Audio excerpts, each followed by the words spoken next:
Hello everyone, my name is Mani from Market Center, and today I'll be presenting to you an illness named vitiligo.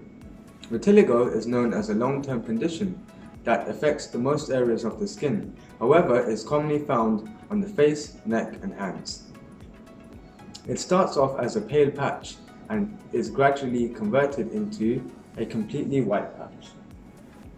So you must be wondering, how do our products fit in? Well, our products are exclusively extracted from the Dead Sea, which are rich in mineral salts and mud.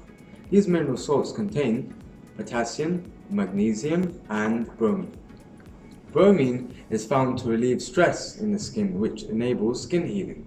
Magnesium is found to reduce the amount of hydrogen peroxide found in the skin, which is known to be harmful. Researchers have also shown that studies conducted on vitiligo have improved the amount of repigmentation. Thank you for watching. I hope you benefited. If for more inquiries, please do not hesitate to visit our website at www.marketcenter.com. And for more inquiries, please contact us on our social media.